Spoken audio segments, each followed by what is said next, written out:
All right, welcome to Unity of Daytona Beach. My name is Reverend Cynthia Alice. I'm the senior minister and spiritual leader. It is always my pleasure, honor, and joy to welcome you. So we have so many things to be happy and excited about today. Dear friend and colleague, Lorna, my friend Lorna Owens is here. Thank you so much, Lorna. Thank you. Thank you very much. Thank you. Ooh. Good morning. Good morning, I almost said Unity on the Bay. That's my old church. Good morning, Unity of Daytona. It is, Reverend Cynthia, it's wonderful to be here, and thank you for this opportunity. I'm here to talk about a simple concept. It's really not that complicated, and it's one. And the power of one. One courage, one life, one decision. So I'm a storyteller, so let me start there. I grew up in Jamaica, and when I was 12, I said to my mother, I wanted to be a lawyer, and she said lawyers did not go to heaven. And the jury is still out on that. So I chose a heaven-worthy profession, and that was nursing. So I studied nursing in Jamaica, went to England, studied midwifery, came to America, and went to law school, University of Florida. Go Gators. There you go. I don't believe I told you thanks, and now you're from some school that we don't get along with, because University of Florida, we don't get along with anybody, right? So that sort of thing. So and then I went to law school, opened my practice, and got burnt out, and that's for another lecture and stuff like that. And then, wandered around the world, had to sell my Jaguar, looking under the bed for a quarter, but God was always there, because there was a holy knowing in my gut. The funny thing is that when I was broke, I was very happy. I don't understand the correlation, but I always knew. Right? And sometimes we have that knowing. Externally, it looks completely different, but you have a holy knowing in your gut, and that's what you want to hold on to. Amen. So, thank you. So I'm in Miami Beach overlooking the water. I live in a little condo there, and going through my legal files, and CNN is on, 60 Minutes on the background, and then something struck my attention. And it said, it was Anderson Cooper, and it said, war and women, rape as a weapon of war. And I'm like, whoa. And it told the story of over 2 million women being raped in the Democratic Republic of the Congo. And I said to myself, how comes I didn't know? How comes the world isn't talking about this? And so I couldn't let it go. I remember I started crying, and I said, why isn't anybody doing anything about it? And a voice said, it's you. Now, I should have said to the voice, find somebody else. Because next morning, I called Harvard, because there was a Dr. Van Houston, and they were in that video. And he's an emergency room doctor, and he said, I am busy. Here's the number. Call my wife at home, right? Fast forward, I didn't go to the Congo with Harvard, because a woman called me and said, I hear you've been talking about the Congo. I'm from the Congo. I can take you and show you everything you need to know. And 6 weeks later, I was landing in Kigali, Rwanda's capital, meeting a priest there where my friend and I would stay overnight at a monastery, and next day he would drive us into Congo. And next morning we get up, we drive over Rwanda, beautiful country. They've rebuilt their country back from the genocide, and they don't want to talk about it because they've moved on. And we get to Congo, a place called Goma. It's in the news again. And first I really understood what the United States meant when it said, don't go to that country, right? Because I entered in the middle of a civil war. There were tanks everywhere, and it looked even more horrific because there had been a volcano and there was these big boulders in the streets and all like that, and people with machine guns and everything.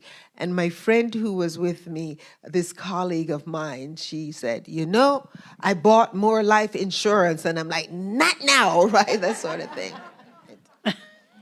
But,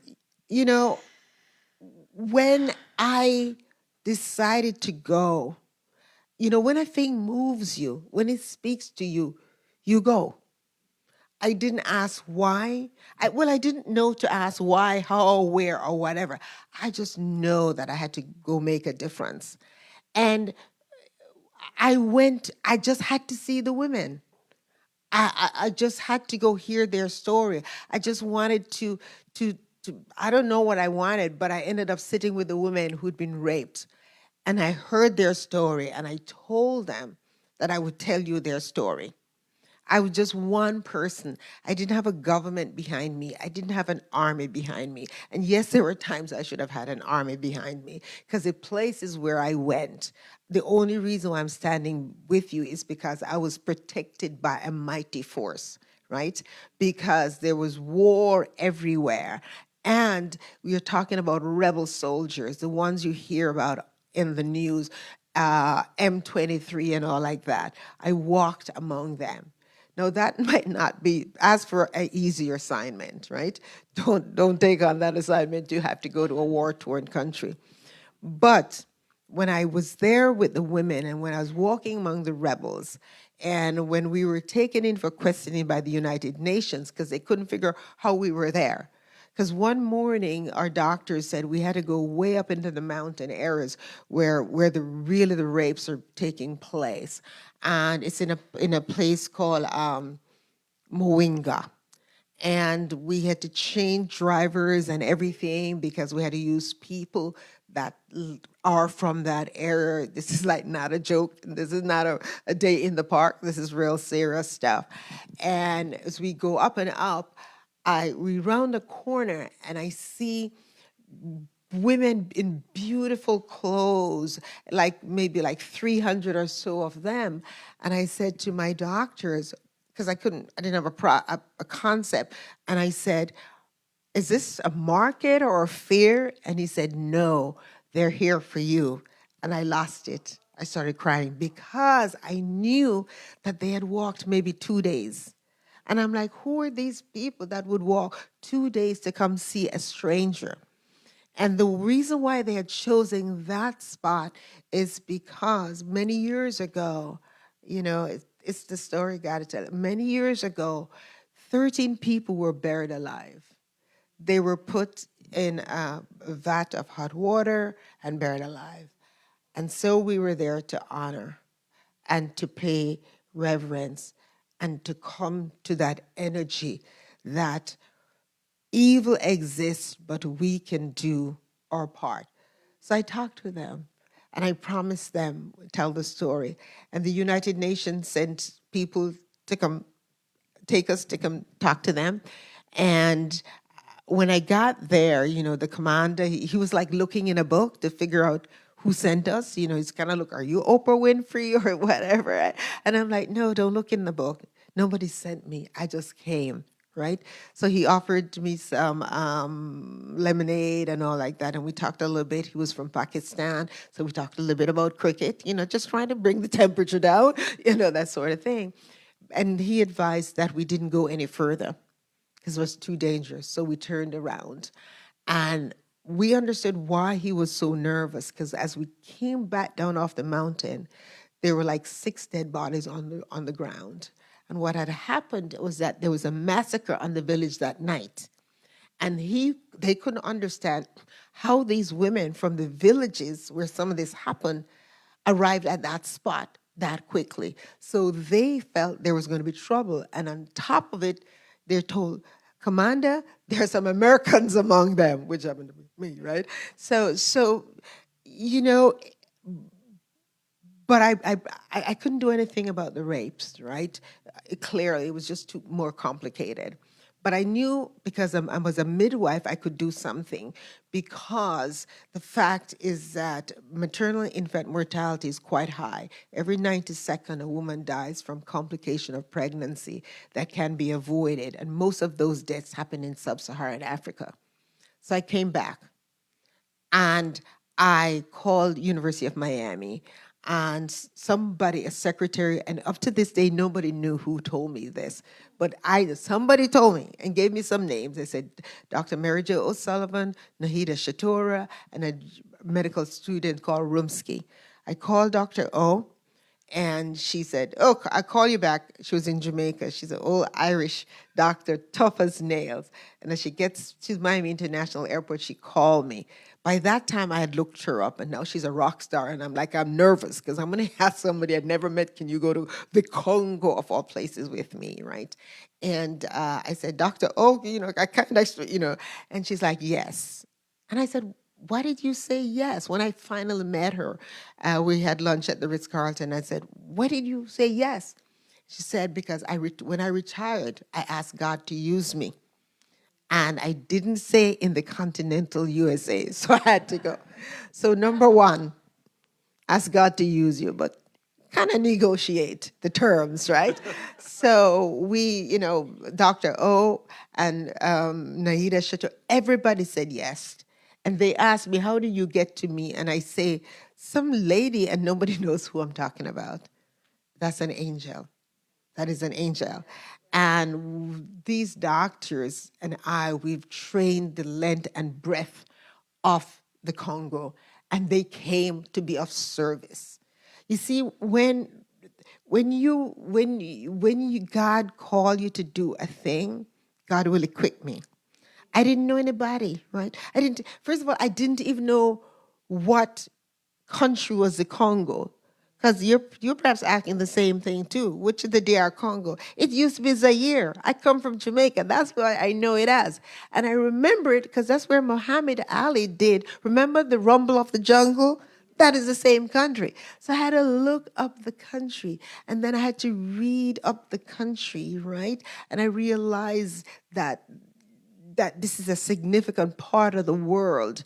And so the details, when God called you, the details is none of your business. You just have to say, "Yes, Lord, yes, yes." You just have to say, "Yes, Lord," right? And the way will make clear, because we did so much good in the Congo, and we went way up into the mountains, and we saw traditional birth attendants. They're the ones who do the delivery. They've never been trained. They can't read and write, but we worked with them, and they were delivering women on the bare ground in the rainforest on the ground. And for years, we made thousands of clean birthing kits and sent to the Congo. And what was in that? We did it in churches all over Miami. We even did it, Rotary in Gainesville did 1,000 at one point. And what was in it? A Ziploc bag, cord tie, razor blade, soap, gloves, and we use disposable biodegradable garbage bag, because that we would put on the surface, became a clean surface. Those of you who work in hospital, this is not surgical. We're just trying to create a clean surface, right?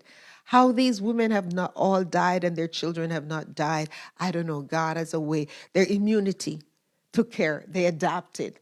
And that we sent thousands to these women to help save lives, and we would pack them. And now our mission has changed. What we do, we train midwives, because we realize that every woman should be delivered by a trained birth attendant. So when you purchase my products or whatever, 15% goes to train midwives in Ghana, and we give a 4-year scholarship. But the world is filled with people who we could look to the power of one. Because in the story that Anderson Cooper told, he told the story of Dr. Dennis McQuakey. He's at the Panzi Hospital. You can look it up, Panzi Hospital. And he was doing the fistula repair for the women, because when they were raped People use guns and knives and sticks or whatever, and they're all torn up inside, right? And he was repairing them as fast as possible. There is a play called Ruined, which tells the story of the women who've been raped. And when you're raped, you're ruined. You're redeemed as ruined, and you're put out from your village, from your family, for your husband and your children. And he was repairing them. And I remember a story Dennis told. He said he repaired. It took months to repair this woman, right? And she eventually went back to the village, and she was raped again. And he had no more tissues to repair her. And that really stood with me. And I remember saying to my doctors, I would just love to meet this gentle giant that brought me to the Congo, who doesn't know me, but he brought me to the Congo. So one day I was there, and the doctors were saying, oh, we had to go to this restaurant, and we had to be there at like 7 o'clock. We're never late, but they're like, we have to be there like at 7 o'clock. And they wanted me to sit in a position, which is a position facing the door. And there walked in Dr. McQuakey. And he said to me, I hear you're here. I wanted to come and say hello. I don't have a lot of time, but I still wanted to say hello. And to me, I thought that was a blessing for me to come to face with that one man who changed my life. And over the years, when I would go back, he'd say the same thing. And every time it was always that restaurant, and the international press, they were always there. And he would get up from them, and he'd always come to me and says, you're back. Because it's a place where you go, you promise to be back, and you want to be back, but it's too much. So that's him. He eventually won the Nobel Peace Prize. I think of Wangari Maathai, professor who planted trees in Kenya and made Kenya, because he started the Green Belt movement, one woman, one thought, one tree at a time. Now it's a forest, right? I think about Chef Jose Andreas. He doesn't ask, do you need me? He says, who needs to be fed? 1 meal, 10 meals, 1,000 meals, 1 million meals, and many meals. Those are people who said yes. Yes, Lord, yes. To people, you think Jose Andres, he was in Jamaica when the hurricane, well, the first people in there was Jose. A chef in Deland, Chef Hari Pulapatka, said, Lorna, I will help you. It's your country, I will help you. We got together with chefs from Orlando, we did a lunch, a supper, 20,000. We gave 10 to Jose Andreas' people and 10 to Gems, another on the ground. One meal, one life. That's what we're called to. We're not called to do thousands, right? One woman brought the regime in the civil war in Liberia to an end. 14 years civil conflict where people were killed, where if you said anything about the government, they cut off your hands, right? One woman, and her name, Lema Bowie. And what happened, she kept having this recurring dream to call women to pray. And she kept telling other people to do it because she just wanted a night's sleep. That's all she wanted. And they said, no, the person who gets the dream is the dream carrier. She didn't want to do it because she said, I'm not worthy. So some of you are saying that you're not worthy. And why she thought she was not worthy? She was a single mother living with a man who was not her husband. And she felt she was not worthy. They said, no, you're the dream carrier. And they started, women dressed in white. You got to watch the movie. It's called Pray the Devil Back to Hell. And they dressed in white. And they would meet every day in this park. Christian women and Muslim women. And it grew from 10 women. They started with $10. And $10 brought a whole regime down, right? And they met every day and they prayed. And 10 became 10,000. And a movement started, just women. And they went to Charles Taylor, who was the president of Liberia, and they said, we are tired. We're tired. The women of Liberia, we're tired. We're tired. I mean, it just breaks my heart. We're tired of our children dying. We're tired. We want peace. And they created a movement and ended up in Ghana at a thing. And the soldiers that was guarding the place said, they called her Captain Lima, the delegates, they are leaving the conference room through the window. And she took her women and they surrounded the building. And when they came and said they were going to arrest her, she said, okay, I will strip and make it easy for you. And she said, I'll start. And they're like, no, don't take off your clothes, right? And peace happened. That's how Liberia, that's how Charles Taylor ended up at the International Court of Justice. He is in prison for 40 years. And that's how Sarah Lee Johnson, the first woman, became president of Liberia. I tell you these things because there's nothing in my mind special about these people, but they answer the power of one. So you here in Daytona, there's something for you to do.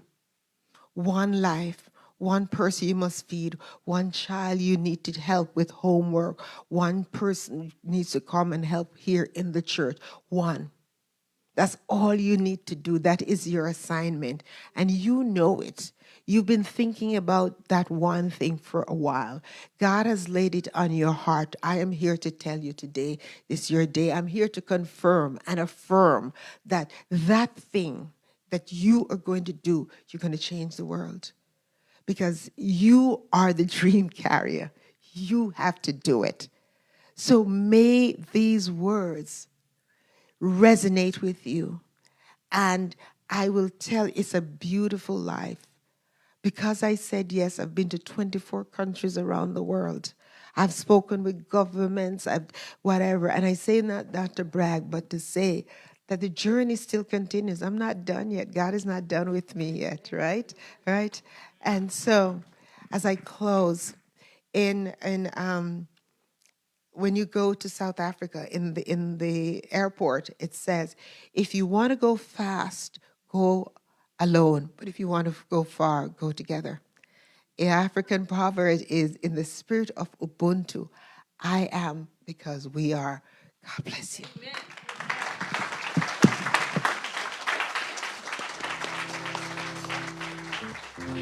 So it's that moment where we turn within. So take a big breath in, breathe in, and let it out.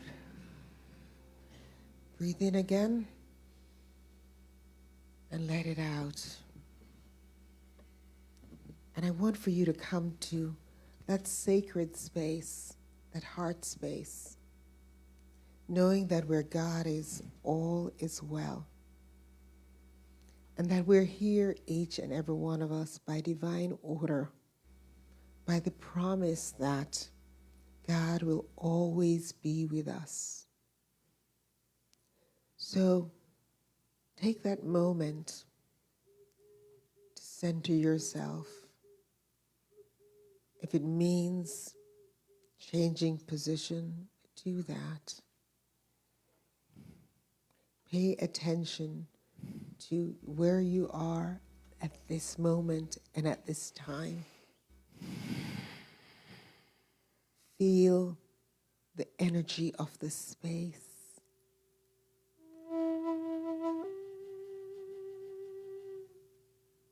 Feel the energy of those around you. Knowing that you're surrounded by love. Knowing that grace surrounds you.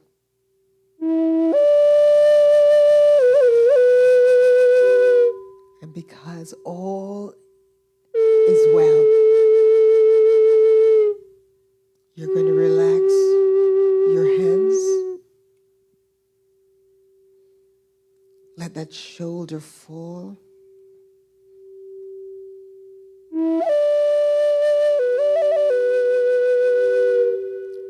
And if it works for you, let the music take you.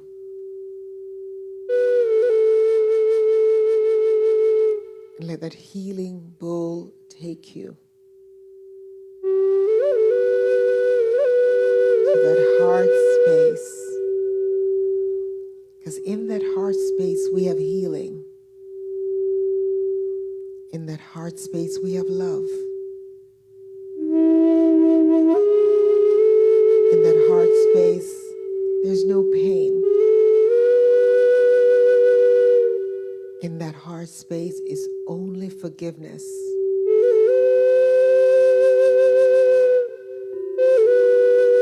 Take a journey with me.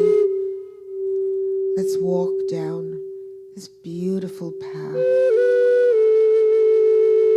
into a beautiful garden.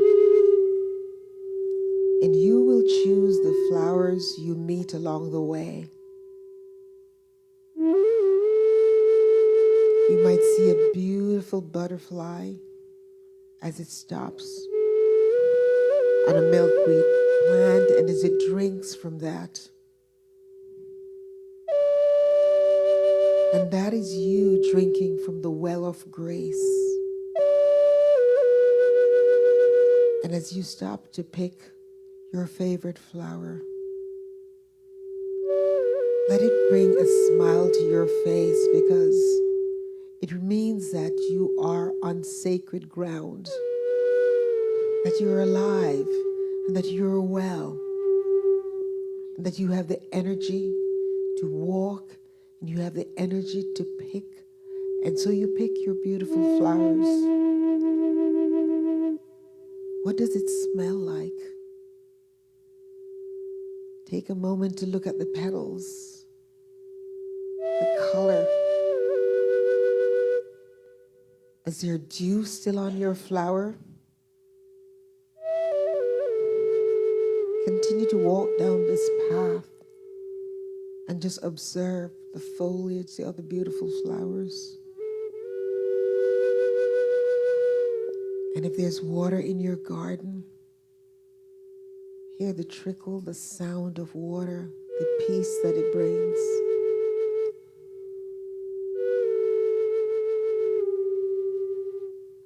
And in this garden is this beautiful flute music.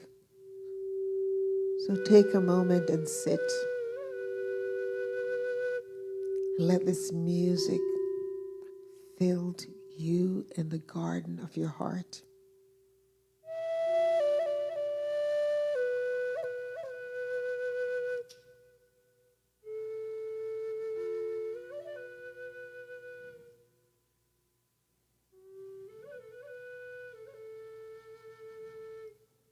Because in this space, nothing disturbs. In this space, your prayer is answered. In this space, your loved ones are healed. In this space, your finances are healed. In this space lies the answer you've been seeking.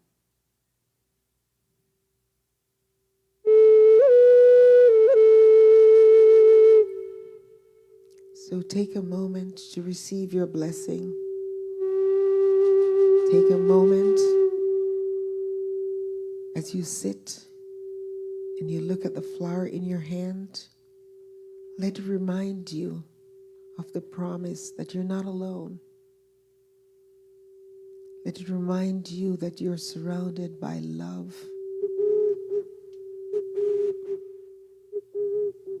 Let it remind you that all is well in the world.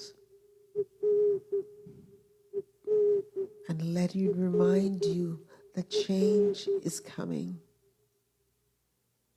And the energy of this world that we live in is shifting. And collectively, we are all a part of that change. So this is your moment to let it all down. And let it be. So take one more breath in, breathe in. Breathe out. And when you can, when you're ready, come back to this place in time. But do not leave the energy. Take it with you.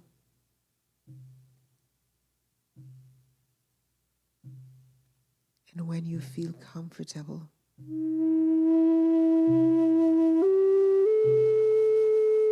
with the music bringing you back to this space and time.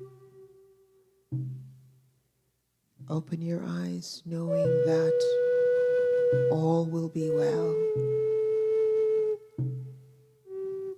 And so it is.